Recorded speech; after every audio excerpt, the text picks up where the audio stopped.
Thank you all for being here, and I just wanted to first start by saying I'm sorry and I apologize to some of you, because I know over the last maybe month I've gotten some text messages and people reaching out asking me, and I haven't always been able to respond, and I hope you understand. I didn't mean it to be disrespectful, but as you're going through processes, trying not to be a disruption to Coach Elko and to our football program, so I just first want to say that.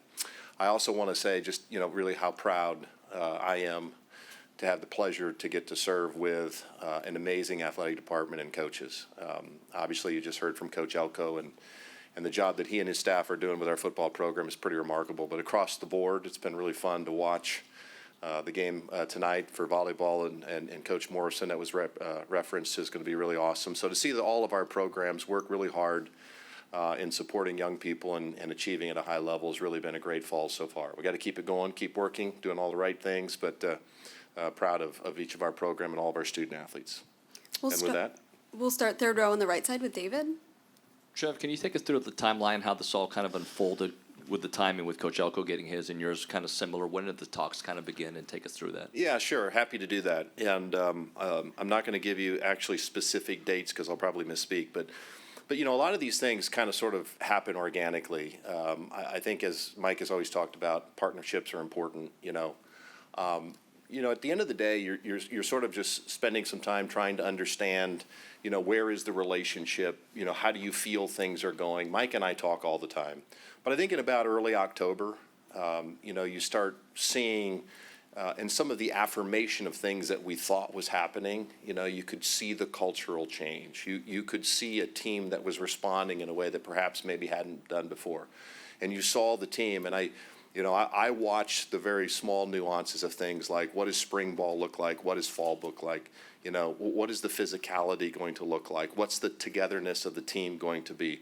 Because during the course of a football season, every team is going to go through a whole lot of adversity. And sometimes it happens in the middle of a game.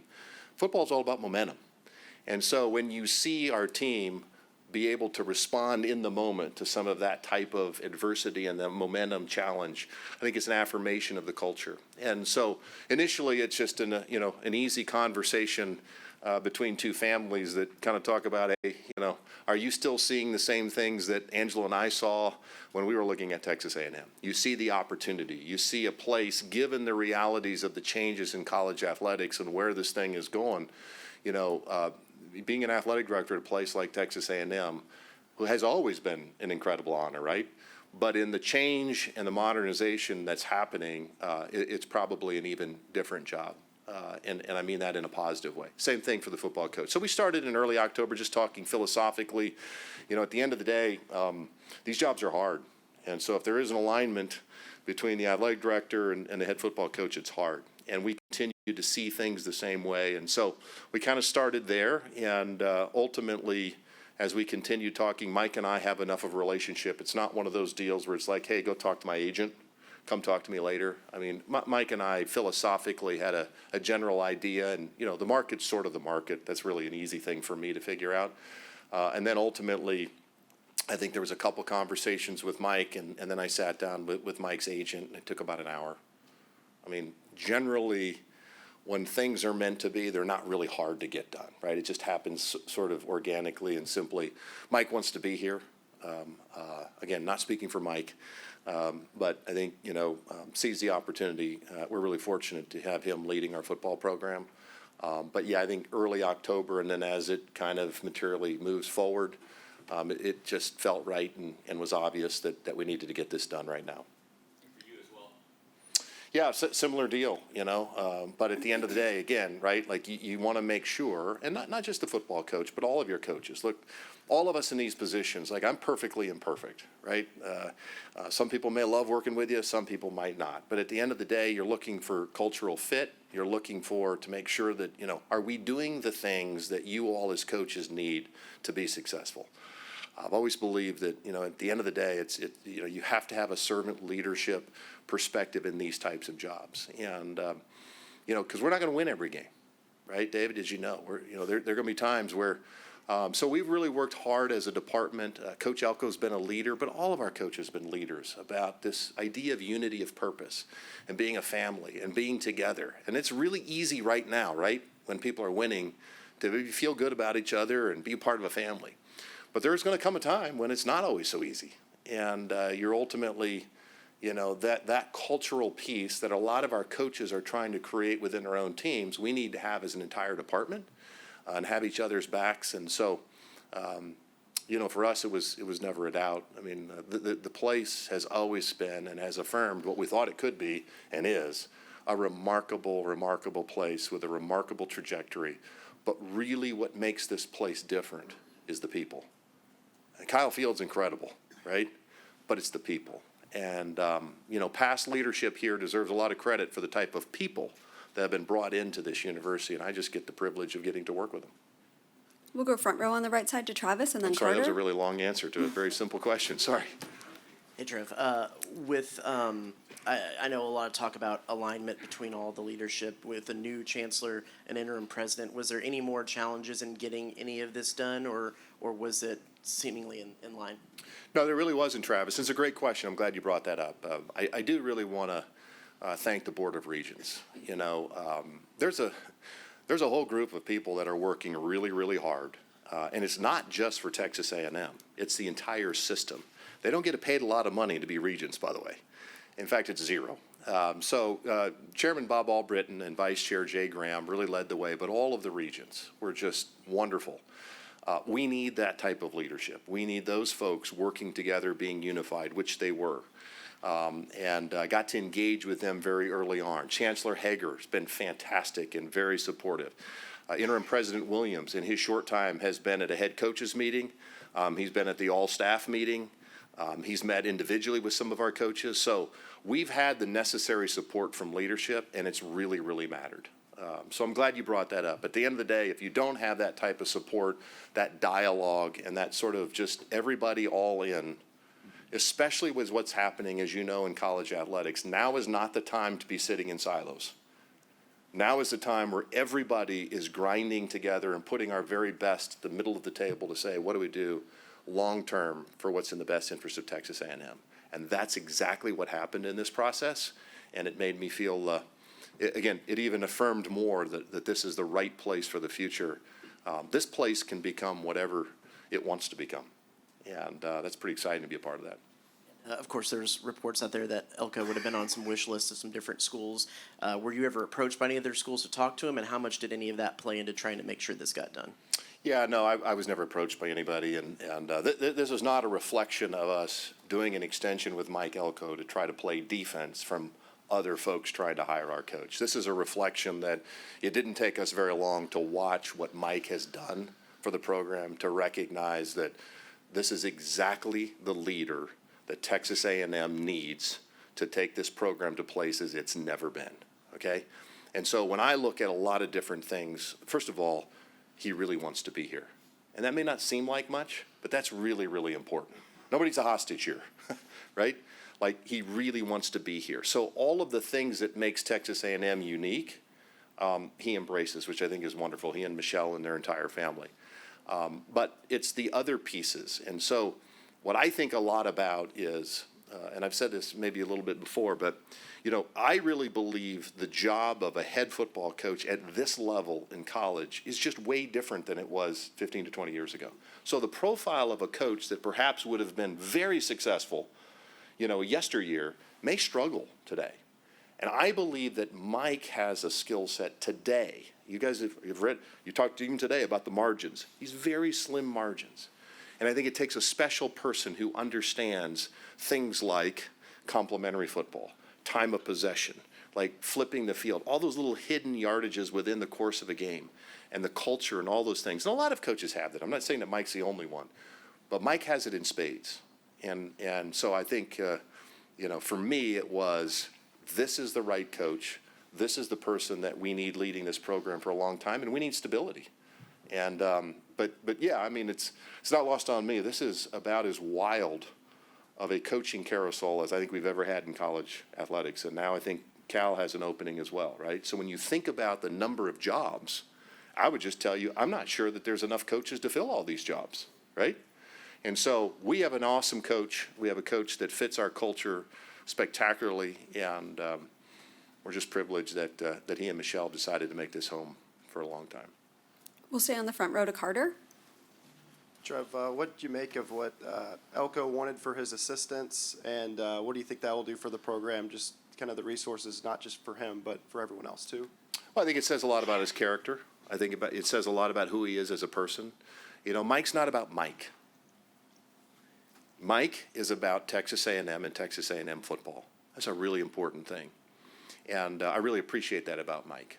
Travis, to your earlier question, you know, in light of this scenario, we had a lot of drama, right? I think it said a lot about Mike and who he is as a man that we didn't engage in that. And I really respect him for that. Look, he cares deeply about the people that touches the football program. And I think it says a lot. Like, you know, I think about this a lot, but the price of success will always be less than the price of failure, right? And so if you believe you have the right people to lead, then you surround them with as much support and care as you possibly can. And I think Mike has that same philosophy. Again, it feels like I'm not trying to speak for Mike, but just from my perspective in watching, I think that sort of action sort of displays the same type of thinking, right? And so we got the right coaches. The point now is let's make sure that they have what they need to win at a level that's demanded by the 12th man. And that's the effort. Do you think with maybe the buyout put in place and everything else that it'll maybe keep future programs from, you know, wanting to poach them or being able to poach them? Well, you know, who knows? Again, like I said earlier, you only want people who want to be here. Obviously, buyouts are part of that, right? Like we're making a significant investment into a head football coach. We do that with all of our coaches. We do the same thing with me. And so when you have that type of investment, there has to be some sort of protection on that. But again, at the end of the day, I think what's really important is this is a unique place. Every place is unique. And you want people that really want to be here. And Mike wants to be here, and we're grateful for it. We're really blessed and fortunate that Mike Elko is our football coach. We'll go second row on the right side to Brian. Trev, first an easy one. Is any part of the negotiations, did you commit more money to the NIL pool for football? No, we really never talked about. I've read a lot of reports about commitments to NIL, and a lot of the reports that I've read, I'm not sure that that's legal, or at least the way it lays out. The point is only this. All Mike and I talk about is, hey, and I am, and we are, is Texas A&M committed to making sure that we're doing everything we can to have the resources necessary to compete at the highest level? Of course. That's our commitment. I understand the importance of football here. I understand that football drives all of the athletic department in terms of our economic future and all of that. So we will make whatever is necessary in terms of investment with football to ensure that Mike Elko has the tools he needs and his staff to be successful. And then kind of a bigger picture question. I mean, when you were at Nebraska, I mean, that's the only show in town, right? It's the only game going, right? You come here and, you know, for many, many years, there was an obsession with, well, what's happening in Austin? We got to match that or do that or whatever. And it sort of feels like that has gone away. You know, Mike driving that. Mike doesn't really talk about Texas and all that. And do you feel like that from administration, from Hager on down, there's finally a feeling of how to become the best version of Texas A&M and not worry about what anybody else is doing? Yeah, well, I'm glad you brought that up too. Look, I have a tremendous amount of respect for Chris Del Conte, my colleague at Texas, and they've done an outstanding job. I had the privilege of getting to compete in some of these rivalries, right? I mean, we played Oklahoma every year, and for us, that was a really big rivalry. And I think the thing you learn is if you spend all of your time, there's that famous thing on X now. I think it's Michael Phelps and his chief competitor, where Michael Phelps is swimming straight ahead and the competitor's looking at him. And winners focus on winners, losers focus on winners, right? That's the caption. At the end of the day, our job is to not worry about anybody else. Our job is to become the best Texas A&M that we can. And by the way, we have plenty of hard work to do to become great at Texas A&M. We don't have to worry about anybody else. So these rivalries are awesome for college athletics. It's what makes college athletics. We have a tremendous amount of respect for all that they've done. But yeah, we're really not focused on anybody but ourselves. We'll go second row on the left side to Alex. A little bit of a different note. Just curious how your soccer coach search is going and just kind of what you're looking for in a I saw you applied, and I appreciate you applying. You're down on the list right now, but we're going to keep, no. It's going well. Obviously, you're right, you have a job to do in spite of all the other things. And so I'm really fortunate, again, to have a great team around me. And so We're working through that process. Obviously, the soccer season's still going, but we're very confident we're going to be able to hire a really, really great soccer coach to take over for Coach G. And I should say, and I know many of you have a relationship with him, and what he invested here and what he accomplished here is pretty remarkable. So we're grateful for him, and he has left this soccer program here at Texas A&M in great shape. And so we're going to have an opportunity, I believe. We've had great interest, and we'll hire a great coach. And then obviously the football game moved to Friday this year. With it coming back next year here to Kyle Field, do you anticipate that it'll be on Friday again? And just what are kind of the factors that go into that decision? Well, you have a lot of different factors, and I do anticipate it'll stay on Friday. For us, and Chris and I talked about this a little bit, what you really want, from my perspective, is you want this game to be in a window where you're like it, right? We believe that this game, and it already is, but when two teams who invest so much in football and this game means a lot to them, this is a rivalry that has a real chance. And so you want that to be in a prime time window when the entire focus of the country is on those two brands. And so we're excited that it's in prime time. We're excited it's at Friday night, and we think it's a perfect time. And I would anticipate, unless there's something significantly that changes with our television partner or even numbers of conference games and all those time in the future, but for right now, I think it fits really nicely Friday night. We'll stay on the left side, third row, and then go to Rob. Howdy. So you look at like all the teams like volleyball to football to baseball. What has allowed like the Aggies to maintain this level of success all across different sports? Well, I think first and foremost, it's we have really good coaches, and but I think a lot of it, again, is just this focus of unity of purpose. And we do a lot together. We have regular head coaches meetings. And a lot of this is just communication, and it's talking, and it's intentionally showing them, that you care. And I think about it all the time. I mean, I think about administratively what our role is, okay? The administration is not the reason that these coaches are winning, okay? I would be very clear about that. But at the end of the day, you can't have an administration that is sitting there sort of saying, well, if they're successful, great, and if they're not, then we'll find another coach. I mean, we have to do our part administratively. And part of what our part is diving in and serving those coaches and understanding how we can support them better.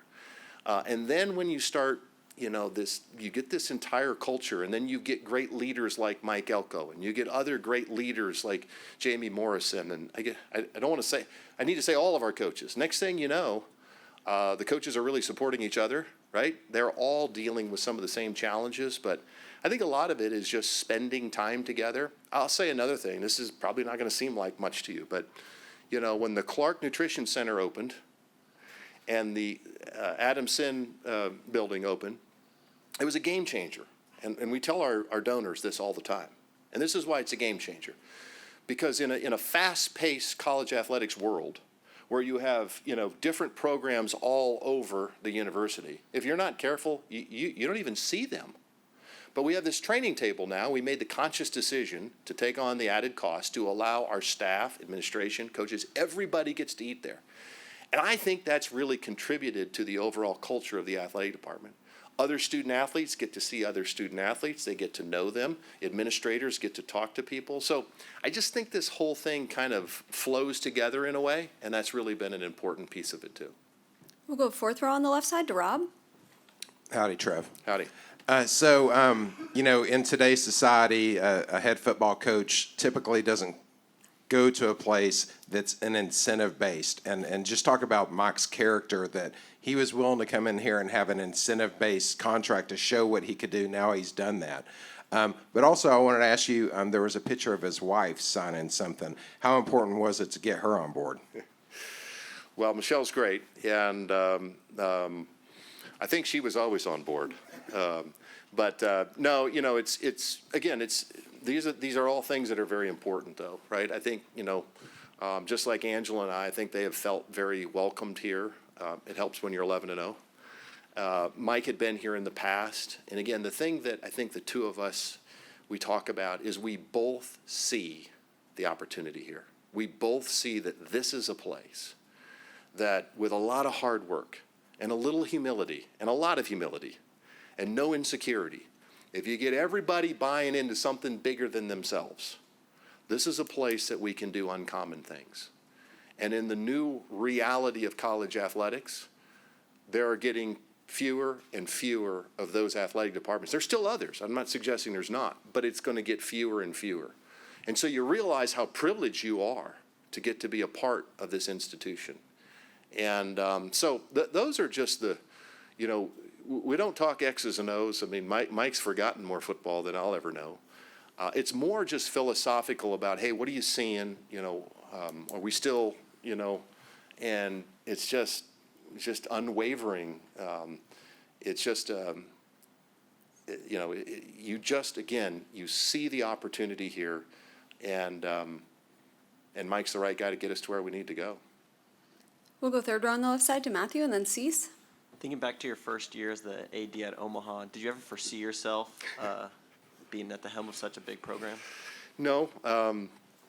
My wife and I talked about that a little bit. I don't know what this is, year 17 or 18, but it was 2009, and I got a phone call from a Board of Regent member asking me to consider coming back and serving the University of Nebraska Omaha. It was a Division II school at that time with Division I hockey. I didn't know anything about athletic administration, and clearly wasn't very intelligent because nobody else was interested in the job, so I'm not sure why I was. But anyway, just a privilege. Those 12 years in Omaha, I learned a ton, and it was a wonderful experience. And then, of course, we continue learning.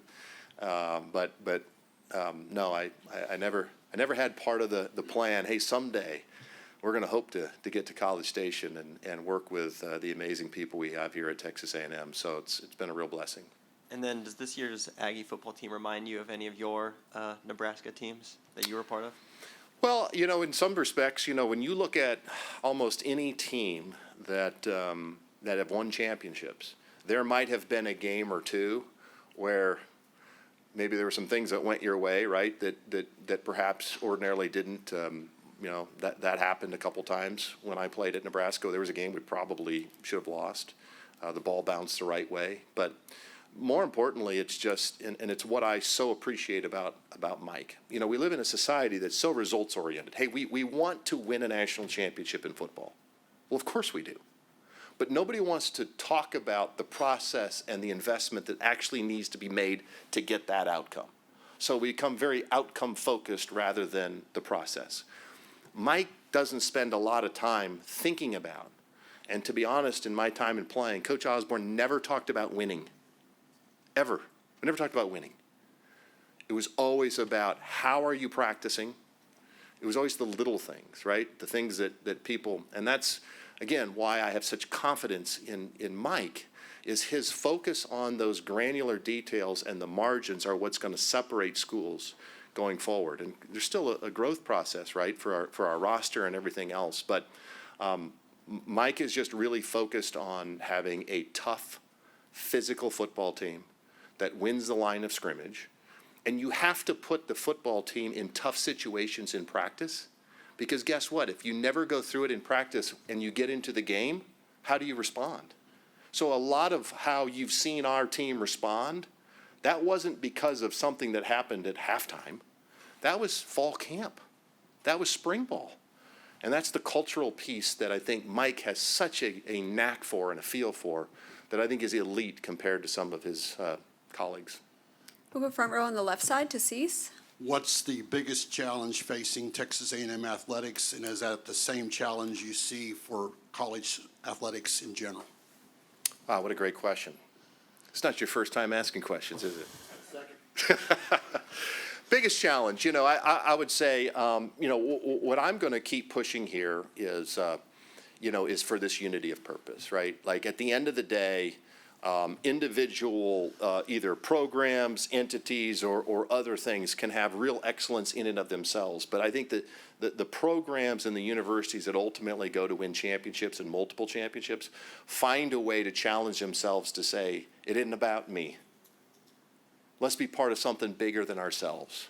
And let's come together to do some uncommon things, right? So I think the chief benefit of Texas A&M is our scale, right? That's how but how do you find a way to pull that scale all together to be pulling in the same direction? We've made good progress on that, and the Board of Regents has been terrifically important and helpful in that. So I would say I would say that's for Texas A&M.